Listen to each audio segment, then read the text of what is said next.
थे कि हजारों मील का सफर भी सिर्फ एक ही कदम से शुरू होता है। देखा जाए तो अपनी जिंदगी में लक्ष्य हम सभी तय करते हैं, अपने लिए ख्वाब बुनते हैं, खुद को लेकर कई सारे सपने भी देखते हैं, लेकिन अपने लक्ष्य, अपनी मंजिल के पीछे भागने की बजाय ज्यादातर लोग अपने उन ख्यालों के पीछे भागते रह जाते हैं जिनका शायद सच्चाई से कोई वास्ता ही नहीं है, जो सती है और फिर सफलता के शिखर तक पहुंचाती है।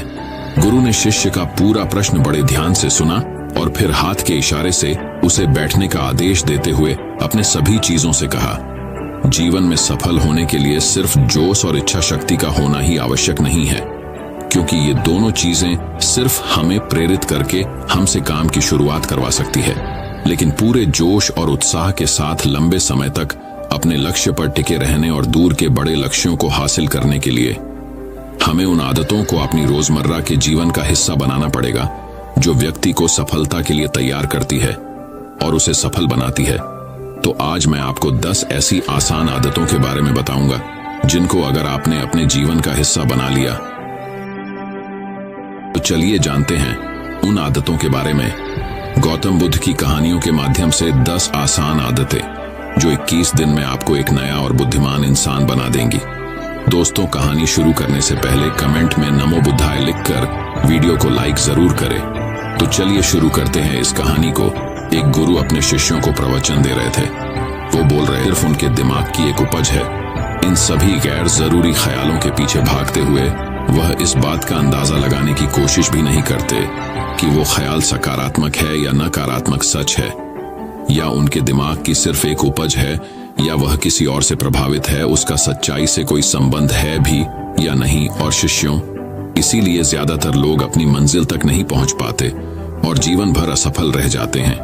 गुरु यह सब बोल ही रहे थे कि तभी एक शिष्य खड़ा होता है और गुरु से कहता है, गुरुदेव, आपने ये तो बता दिया कि ज्यादातर लोग असफल क्यों होते हैं, लेकिन क्या आप हमें यह बता सकते हैं कि हम सफल कैसे हो सकते हैं? वो कौन सी छोटी छोटी आदतें हैं जो हमें सफलता के लिए तैयार कर पर बुरी घटनाओं पे, बुरी परिस्थितियों पे, बुरे परिणामों पर ध्यान देंगे तो फिर पूरा दिन हमें उस तरह की चीजें और मिलेंगी। लेकिन अगर हम शुक्रगुजार हैं अपने जीवन की 99% अच्छी चीजों के लिए, तो फिर हमारे पास और अच्छा चलकर जरूर आएगा। ये जो आभार व्यक्त करने की आदत है, ये हमारी मानसिकता को सुबह सुबह ही बदल कर रख देती है और सकारात्मक तरीके से अपने दिन की शुरुआत करने में मदद करती है। इस अभ्यास को करने में बहुत थोड़ा सा ही समय लगता है, लेकिन यह आपके पूरे दिन के काम करने के तरीके, आपकी मानसिकता और आपके विचारों को पूरी तरह से बदल कर रख सकती है। सफल आदतों की श्रेणी में दूसरी आदत है, आपको हर दिन व्यायाम जरूर करना चाहिए। आप चाहे दौड़ लगाए, कसरत करें, योगासन करें या फिर प्राणायाम, लेकिन आपको हर सुबह कोई ना कोई ऐसी क्रिया जरूर करनी है जिसमें आपके शरीर को मेहनत करनी पड़े, उसे पसीना बहाना पड़े। यह इंसानी शरीर बना ही मेहनत करने के लिए है। इसे हर समय आराम देने से यह निष्क्रिय, कमजोर और रोगग्रस्त हो जाता है। व्यायाम करना न सिर्फ आपके शरीर को फायदा पहुंचाता है, बल्कि ये आपके दिमाग और आपके मानसिक क्षमताओं को बढ़ाने में भी कमाल करता है। रोज व्यायाम करने से आपका शरीर और मन मजबूत होता है। आपके अंदर एक अलग ही आत्मविश्वास और तेज का जन्म होता है, जो आपकी सफलता की राह में आपके सहायक बनते हैं। सफल आदतों की श्रेणी में तीसरी आदत है, लक्ष्य निर्धारित करो और अपने दिन को योजना के अनुसार चलाओ। रात में सोने से पहले ही अगले दिन के 3 सबसे महत्वपूर्ण कामों को निश्चित कर लो और उन्हें लिख लो। फिर उसी के अनुसार अपने पूरे दिन की योजना बनाओ और उस पर अमल करो। अगर कोई व्यक्ति योजना बनाकर अपने दिन की शुरुआत नहीं करता और कोई सभी काम कभी भी करता है, तो ऐसा व्यक्ति कभी भी अपने पूरे दिन का सदुपयोग नहीं कर सकता। हालांकि ज्यादातर लोगों को पता होता है तो उनके लिए कौन सा काम महत्वपूर्ण है और कल उन्हें कौन सा काम करना चाहिए, लेकिन फिर भी वो लोग उस काम को पूरा नहीं कर पाते और उसे टालते रहते हैं। और जो व्यक्ति अपने काम को समय पर पूरा न करके उसे लगातार टालता रहता है, ऐसा व्यक्ति कभी भी बड़ी सफलता हासिल नहीं कर सकता। ज्यादातर लोगों का अपने काम को समय पर पूरा ना करना और उसे लगातार कल पर टालते रहने का सबसे बड़ा कारण है उनके अंदर आत्म अनुशासन का ना होना। क्योंकि जो व्यक्ति आत्मा अनुशासित हैं, वो अपना हर काम समय पर पूरा करता है। सफल आदतों की श्रेणी में चौथी आदत है, आपको हर दिन कुछ ना कुछ नया सीखना चाहिए या फिर कुछ ना कुछ नया पढ़ना चाहिए। अगर आप अपना दिन का समय अपने लिए कुछ नया सीखने, पढ़ने या विकास के कामों में नहीं लगा रहे हैं, तो फिर आप चाहे कितनी ऊंचाइयों पर हो, कितने ही समझदार और बुद्धिमान हो, आप जिंदगी में हारने ही वाले हैं, आप नीचे गिरने ही वाले हैं। किसी बुद्धिमान व्यक्ति ने कहा है कि सीखना कभी बंद नहीं होना चाहिए, क्योंकि लगातार अभ्यास से ही व्यक्ति महान ऊंचाइयों को हासिल कर सकता है। सीखने का कोई भी तरीका हो सकता है, जैसे अच्छी किताबें पढ़ना, अपने क्षेत्र के सबसे सफल लोगों की बातें सुनना, रोज अपने काम का अभ्यास करना इत्यादि। अगर आपको दुनिया के 1% सफल लोगों में शामिल होना है, तो लगातार सीखते रहने की आदत को अपने जीवन का अभिन्न हिस्सा बनाना ही पड़ेगा। सफल आदतों की श्रेणी में 5वीं आदत है, कम खाओ और अच्छा खाओ। यहां अच्छा खाने से मतलब है संतुलित आहार, यानी ऐसा भोजन जो पोषक तत्वों से भरपूर हो और आपके शरीर को कोई नुकसान न पहुंचाए। देखा जाए तो भोजन हमारे शरीर के लिए औषधि है। भोजन शरीर के लिए सब कुछ है, क्योंकि शरीर को औषधि तो हम कभी कभार ही देते हैं, लेकिन इसे भोजन हर दिन देते हैं, तो हमारा शरीर कैसा होगा, ये हमारे भोजन की गुणवत्ता और उसकी मात्रा पर निर्भर करता है, क्योंकि शरीर को चलाने वाले सारे पोषक तत्व भोजन से ही मिलते हैं। इसीलिए कोई ऐसा भोजन मत करो जिसमें कोई पोषक तत्व ही ना हो और जिसे पचाना हमारे शरीर के लिए बोझ बन जाए। ज्यादा तला भुना और बासी भोजन मत खाओ।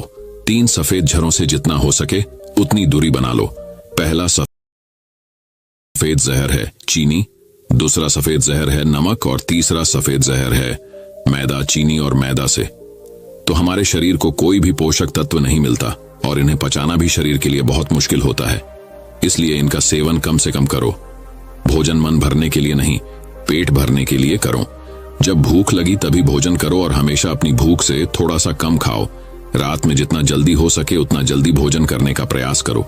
अपने आहार में जीवित भोजन जैसे फल, हरी सब्जियां, साबुत अनाज, सूखे मेवे भी इत्यादि का सेवन जरूर करो।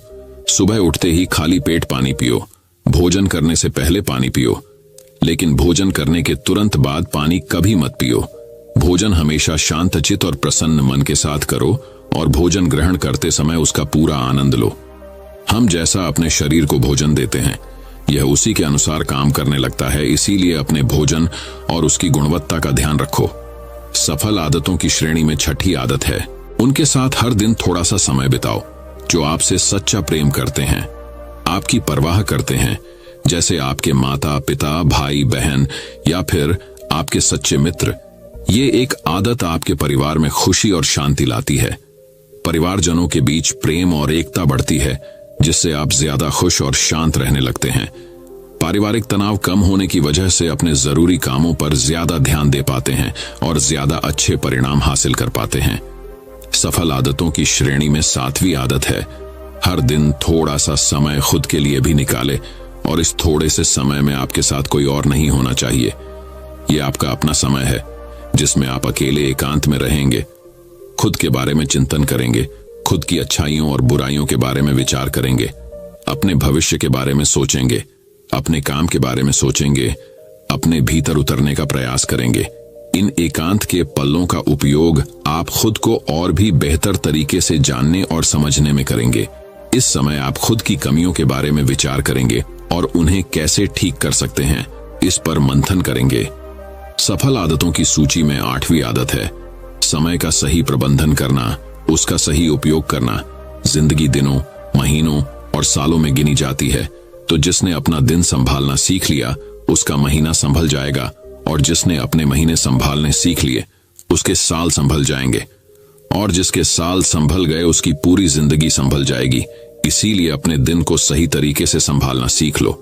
जो सबसे महत्वपूर्ण काम है उन्हें सबसे पहले खत्म करो। जिंदगी के किसी भी क्षेत्र में देख लो, घंटे तो सबके पास 24 ही होते हैं, लेकिन इन्हीं 24 घंटों में कुछ लोग कमाल कर जाते हैं। अपने एक हैं जीवन में ना जाने कितने सारे काम कर जाते हैं, लेकिन दूसरी तरफ ज्यादातर लोग छोटे छोटे कामों में ही उलझे रह जाते हैं और जीवन भर यही कहते रहते हैं कि इस काम के लिए समय नहीं है, उस काम के लिए समय नहीं है। तो आखिर समस्या कहाँ है? समस्या है अपने समय का सही प्रबंधन न कर पाना, सफल आदतों की श्रेणी में 9वीं आदत है, रात में जल्दी सोएं और सुबह जल्दी उठे। जो व्यक्ति सुबह जल्दी उठता है उसे कुछ अतिरिक्त समय मिल जाता है सबसे महत्वपूर्ण कामों को खत्म करने का, जैसे ध्यान का अभ्यास, व्यायाम, किताबें पढ़ना इत्यादि। सुबह जल्दी उठकर ध्यान का अभ्यास करने से दिन भर मन शांत और प्रसन्न रहता है। इसके साथ ही सुबह जल्दी उठकर काम शुरू करने से व्यक्ति का काम समय पर पूरा हो जाता है और वह बेवजह की चिंता और तनाव से बच जाता है। सुबह जल्दी उठकर काम खत्म करने से व्यक्ति के अंदर एक ऐसा अनुशासन जन्म लेता है जो उसे सफलता के शिखर तक पहुंचा सकता है। सफल आदतों की श्रेणी में 10वीं आदत है। तो सिर्फ 30 दिनों में आप अंदर से एक बिल्कुल ही अलग इंसान बन जाएंगे और खुद के भीतर एक गजब की सकारात्मक ऊर्जा और जो उसको महसूस करेंगे जो आपको सफलता के शिखर तक पहुंचाएगी। तो उन सफल आदतों की श्रेणी में पहली आदत है, अपने दिन की शुरुआत धन्यवाद के भाव के साथ करेंगे। सुबह जैसे ही आपकी आंख खुले तो कुछ भी सोचने से पहले, कुछ भी करने से पहले, बिस्तर से उठने से पहले अपने दोनों हाथों को जोड़कर आसमान की तरफ देखते हुए जिसकी शक्ति पर आप विश्वास करते हैं उसका आह्वान करते हुए उन 3-4 चीजों को याद कीजिए जिसके लिए आप ईश्वर की उन 3-4 लोगों, चीजों या घटनाओं के लिए ईश्वर का आभार व्यक्त कीजिए जिनकी वजह से आपके जीवन में बेहतरी आई है, आप ज्यादा खुशहाल और समृद्ध हुए हैं। ज्यादातर मौकों पर हमारे जीवन में, हमारे घरों में, हमारे परिवारों में, हमारे आसपास के माहौल में एक ही वो इंसान होता है जो हमारे सबसे ज्यादा दुख हो और परेशानियों का कारण होता है। लेकिन हमारे आसपास 99% लोग अच्छे होते हैं। हमारे जिंदगी में 99% चीजें बहुत अच्छी है। लेकिन अगर हम बुरे इंसान, वीर्यनाश, धूम्रपान और मदिरापान से बचे, ये तीनों ही काम ऐसी बुरी लत है जो निश्चित रूप से आपको पीछे ले जाने वाली है। ये तीनों ही काम आपके मानसिक और शारीरिक स्वास्थ्य के लिए बहुत ही हानिकारक है। वीर्यनाश आपके तेज और कांति को खत्म करता है और साथ ही आपको शारीरिक व मानसिक रूप से कमजोर बनाता है। हालांकि इन तीनों ही चीजों को छोड़ना आसान नहीं होता, लेकिन अगर आप चाहे तो मजबूत इरादे और दृढ़ इच्छा शक्ति के बल पर इन्हें छोड़ सकते हैं, इनसे निजात पा सकते हैं। इतना कहने के बाद गुरु ने अपना प्रवचन समाप्त कर दिया और वह मौन हो गए। यह देखते ही सभी चीजें समझ गए कि अब यहां से जाने का समय हो चुका है। उन सब ने इस जानकारी के लिए गुरु का धन्यवाद किया और वहां से चले गए। तो दोस्तों, उम्मीद करता हूं आपको इस कहानी से एक अच्छी सीख मिली होगी। ये कहानी आपको कैसी लगी हमें कमेंट बॉक्स में कमेंट करके जरूर बताएं। अब चलिए दोस्तों, जानते हैं कि अपने बुद्धि को सबसे तेज और धारदार कैसे बनाएं। तो चलिए हमारे दूसरे कहानी की शुरुआत करते हैं। दूसरी कहानी, बुद्धिमानी से जुड़ी गौतम बुद्ध की कहानी। एक गांव में एक लड़का था जिसका दिमाग बहुत तेज था। उसकी यह खासियत थी कि वह किसी भी चीज को बहुत ही आसानी और कम समय में सीख लेता था, जबकि उसी चीज को सीखने और समझने के लिए अन्य लोगों को काफी समय लग जाता था। लड़के की यह ख्याति दूर दूर तक फैल गई। सभी लड़के की तारीफ में कहने लगे कि उसके जितना बुद्धिमान कोई नहीं है। लड़का चित्रकारी, मूर्ति बनाना, गीत गाना जैसे अन्य कई चीजों को जानता था। अपनी प्रसिद्धि को बढ़ाने के लिए वह अन्य काम और चीजों को भी सीखने लगा। इस तरह से उसे अपनी बुद्धिमत्ता पर अहंकार हो गया, क्योंकि वह साधारण व्यक्ति होकर कई असाधारण काम भी आसानी से करने लगा था। एक दिन लड़के का सामना भगवान गौतम बुद्ध से हुआ। लड़के को खुद पर खूब अहंकार था और इस कारण उसे किसी से ईर्ष्या नहीं होती थी, क्योंकि वह खुद को ही श्रेष्ठ समझता था। लेकिन पहली बार उसे गौतम बुद्ध को देख ईर्ष्या हुई और वह अपनी तुलना बुद्ध के साथ करने लगता है। वह देखता है कि बुद्ध के पास भिक्षा मांगने के लिए एक कटोरा है और उसके पास अपार धन। बुद्ध ने साधारण वस्त्र धारण किए थे और उसके वस्त्र कीमती थे। बुद्ध नंगे पैर थे और वह नंगे पांव जमीन पर पैर भी नहीं रखता था। इस तरह से लड़का एक नहीं बल्कि कई चीजों से गौतम बुद्ध के साथ अपनी तुलना करने लगा। हर चीज से तुलना करने के बाद वह मन ही मन सोचता है कि आखिर मैं इस भिक्षु के साथ अपनी तुलना क्यों कर रहा हूं, जबकि इसका और मेरा जीवन बिल्कुल अलग है। वहां मौजूद सभी लोग गौतम बुद्ध का सम्मान कर रहे थे। लड़का सोचने लगा कि आखिर इनमें ऐसा क्या है जो मुझ में नहीं है, जिस कारण मेरे भीतर इनके प्रति ईर्ष्या पैदा हो गई। अपने मन में चल रही जिज्ञासा को शांत करने के लिए वह बुद्ध के पास जाता है। तो आखिर वास्तव में कौन है बुद्धिमान? बुद्ध के पास जाकर वह कहता है, मैं इस गांव का सबसे बुद्धिमान व्यक्ति हूं और आप अपने आसपास जो भी देख रहे हैं मैं वह सब करना जानता हूं। मैं किसी भी कार्य को बहुत कम समय में सीख लेता हूं, इसलिए सभी लोग मेरा सम्मान करते हैं। लेकिन फिर भी आपको देख मेरे भीतर ईर्ष्या पैदा हो गई, इसलिए मैं जानना चाहता हूं कि आपकी उपलब्धि क्या है। सभी आपको इतना आदर सम्मान क्यों दे रहे हैं? लड़के के सवाल का जवाब देते हुए बुद्ध कहते हैं, मेरी कोई उपलब्धि नहीं है, लेकिन तुम कह सकते हो कि मेरी यही एक उपलब्धि है। बुद्ध लड़के से पूछते हैं, क्या तुम्हें निंदा अच्छी लगती है? लड़का कहता है कि भला किसे निंदा अच्छी लग सकती है? बुद्ध कहते हैं कि जो तुम्हें अच्छा और बुरा लगता है मैं इनसे भी ऊपर हूं। मुझे ना निंदा सताती है और ना अपनी प्रशंसा से प्रसन्न होता हूं। यही अंतर है तुम में और मुझ में। बुद्ध कहते हैं, तुमने सैकड़ों काम सीखे लेकिन सबसे जरूरी काम को सीखना भूल गए। लड़का पूछता है, कौन सा काम? अब इस प्रकार बुद्ध ने दिया बुद्धिमान होने का ज्ञान। बुद्ध कहते हैं कि क्या तुम्हें मन को नियंत्रण करना आता है? ये बात सुनकर लड़का समझ जाता है कि उसे बुद्ध से ईर्ष्या क्यों हुई। बुद्ध कहते हैं, जिसने संपूर्ण जगत जीत लिया लेकिन अपने मन को नहीं जीत पाया, उसने कुछ भी नहीं जीता। वहीं जिसने अपने मन को जीता लेकिन अपना सब कुछ गंवा दिया, फिर भी उसने सब कुछ जीत लिया। बुद्ध की यह बात सुन लड़के का अहंकार टूट गया। उसने बुद्ध से कहा कि क्या आप मुझे अपने मन को जीतना सिखा सकते हैं? बुद्ध कहते हैं, जरूर, लेकिन इसके लिए मैं तुम्हारी सभी उपलब्धियां छीन लूंगा। लड़का कहता है, मैं तैयार हूं। इसके बाद से ही लड़का ध्यान लगाने लगता है, क्योंकि ध्यान से ही मन को वश में किया जा सकता है। तो दोस्तों, अब चलिए बढ़ते हैं हमारे तीसरी कहानी की तरफ। तीसरी कहानी, दिमाग की धार को कैसे तेज करे। लगभग हम सभी लोग जानते हैं और साइंस भी यह सिद्ध कर चुका है कि हम हमारे दिमाग का मैक्सिमम 10% ही यूज कर पाते हैं और इसमें से ज्यादातर हमारा दिमाग बचपन में ही सब कुछ सीखता है और सबसे ज्यादा एक्टिव रहता है, क्योंकि हम हर रोज कुछ न कुछ नया कर रहे होते हैं। रोज पढ़ते हैं, नए नए खेल खेलते हैं और हमेशा एक्टिव रहते हैं। किंतु जैसे जैसे हम बड़े होते हैं, हमारे रोज के कामों में इतने व्यस्त हो जाते हैं कि कुछ नया करने और सीखने का मौका ही नहीं मिलता। लेकिन यदि हम अपने दिमाग को धार देते रहे तो हम दुनिया में जल्दी आगे बढ़ सकते हैं। यह सीखा मैंने इस कहानी से। अफ्रीका में एक पेड़ काटने वाली कंपनी थी जिसमें वहां के लोग पेड़ काटने का काम करते थे, जिसमें जॉन नाम का एक वर्कर था जो पिछले 8 सालों से पेड़ काटने का काम कर रहा था। उसी कंपनी में एक बिल नाम का नया वर्कर लगता है और एक ही साल में उसकी सैलरी बढ़ जाती है और प्रमोशन भी मिल जाता है। ये बात जॉन को पता लगती है तो वह कंपनी के मैनेजर के पास जाता है और कहता है, सर, इस कंपनी में मेरे साथ अन्याय हो रहा है। मैनेजर बोलता है, नहीं जॉन, इस कंपनी को मैं मैनेज करता हूं, ऐसा तो कुछ नहीं है। अगर तुम्हें कोई प्रॉब्लम है तो मुझे बताओ। जॉन बोलता है, सर, मैं पिछले 8 साल से काम कर रहा हूं लेकिन मेरा प्रमोशन नहीं हुआ और सैलरी भी वही है, लेकिन बिल जो कि 1 साल पुराना ही है, उसकी सैलरी बढ़ गई और प्रमोशन भी हो गया, जबकि प्रमोशन तो मेरा होना चाहिए था।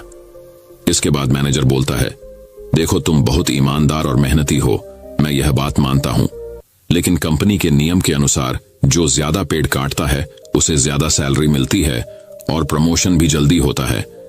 तुम पहले भी रोज 4 पेड़ काटते थे और अब भी 4 पेड़ ही काटते हो, लेकिन वह रोज 8 पेड़ काटता है, इसलिए उसे जल्दी प्रमोशन मिला। तुम भी रोज 8 पेड़ काटो, तुम्हें भी प्रमोशन मिल जाएगा। यह बात सुनकर जॉन लौट जाता है और रोज से ज्यादा मेहनत करता है और ज्यादा देर तक काम करता है। कुछ दिनों के बाद जॉन फिर मैनेजर के पास आता है और बोलता है, सर, मैं अब ज्यादा मेहनत कर रहा हूं और ज्यादा समय तक काम करता हूं, लेकिन फिर भी मैं रोज सिर्फ 5 पेड़ ही कर पाता हूं। बिल रोज 8 पेड़ कैसे काटता है? मैनेजर ने कहा, यह बात तो तुम्हें बिल ही बता पाएगा, तुम बिल से जाकर पूछ लो। अगले दिन जॉन बिना संकोच किए बिल के पास जाता है और पूछता है कि बिल, तुम रोज 8 पेड़ कैसे काट लेते हो? मैं पूरी मेहनत करके भी सिर्फ 4 से 5 पेड़ ही काट पाता हूं। क्या तुम मुझे बता सकते हो कि तुम पेड़ कैसे काटते हो? बिल कहता है, पहले तुम बताओ जॉन की तुम अपनी कुल्हाड़ी को धार कब लगाए थे? जॉन, मैंने पिछले हफ्ते ही धार लगाई थी। बिल कहता है, मैं हर पेड़ काटने के बाद 2 मिनट का समय निकालता हूं और अपनी कुल्हाड़ी को धार देता हूं, और जो पेड़ तुम 2 घंटे में काटते हो वह मैं 1 घंटे में ही काट देता हूं। धार देने वाले 2 मिनट मेरे आने वाले 58 मिनट बचा देते हैं और मैं रोज 8 पेड़ काट लेता हूं। यह सुनकर जॉन बिल को धन्यवाद देते हुए चला जाता है। सिर्फ ज्यादा समय और ज्यादा मेहनत से कुछ नहीं होने वाला, इसके साथ साथ उसे अपनी कुल्हाड़ी को धार देते रहना पड़ेगा। जब भी वह धार देना बंद कर देगा, उस समय से उसके कार्य पर प्रभाव पड़ना शुरू हो जाएगा। जॉन अपनी कुल्हाड़ी में धार देकर काम शुरू करता है और कुछ ही दिनों में वह भी प्रमोशन ले लेता है। इस कहानी से हमें यह सीख मिलती है कि दोस्तों, हमें हमेशा ही अपनी लाइफ में कुछ न कुछ सीखते रहना चाहिए और अपने दिमाग को धार देना चाहिए, चाहे हमारी उम्र कुछ भी क्यों ना हो। मैंने कुछ दिनों पहले सत्य नाडेला, जो कि माइक्रोसॉफ्ट के सीईओ बने हैं, उनके बारे में पढ़ा था कि वह आज भी नए नए कोर्स ज्वाइन करते रहते हैं और नई नई किताबें पढ़ते हैं। उन्हें आज भी नया सीखने में कोई संकोच नहीं है और शायद इसीलिए वह इतनी बड़ी पोजीशन पर है। सक्सेस वही होते हैं जो समय के साथ बदलते हैं और प्रगतिशील रहते हैं। जिस तरह तालाब का पानी एक जगह स्थित होकर कुछ ही दिनों में सड़कर बदबू देना शुरू कर देता है, लेकिन नदी जो हमेशा बहती रहती है, प्रगतिशील होती है, उसका पानी साफ होता है।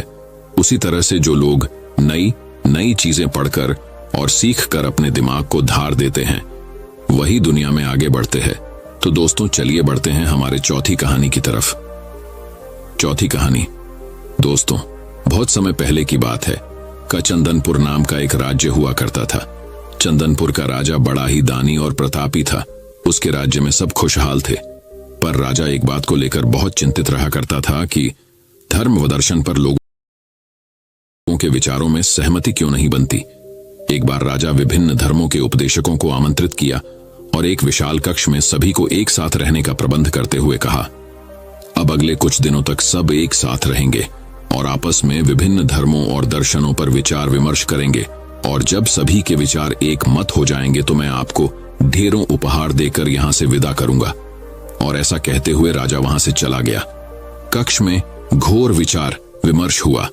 सभी अपनी अपनी बात समझाने में लगे रहे, पर कुछ दिन बीत जाने पर भी वे एक मत नहीं हो पाए। पड़ोसी राज्य में रहने वाले एक महात्मा जी को जब ये बात पता चली तो वह तुरंत राजा से मिलने पहुंचा। उसने कहा, हाय राजन, मैंने सुना है कि तू बड़ा दानी है, क्या तू मुझे भी दान देगा? महात्मा जी बोले, अवश्य, बताइए आपको क्या चाहिए?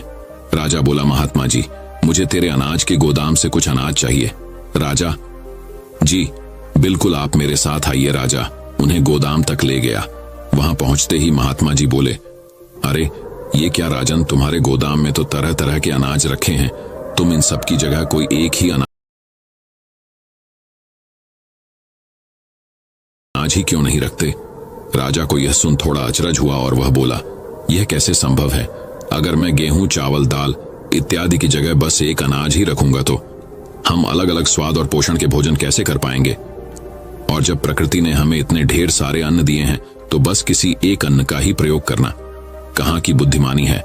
महात्मा बोले, बिल्कुल सही राजन, जब तुम विभिन्न अनाजों की उपयोगिता एक से नहीं बदल सकते तो भला विभिन्न धर्मों के विचारों और दर्शनों को एक कैसे कर सकते हो? सबकी अलग अलग उपयोगिता है और वे समय समय पर मनुष्य का मार्गदर्शन करते हैं। महात्मा जी ने अपनी बात पूरी करते ही राजा को अपनी गलती का एहसास हो गया और उसने कक्ष में बंद सभी उपदेशकों से क्षमा मांगते हुए उन्हें विदा कर दिया।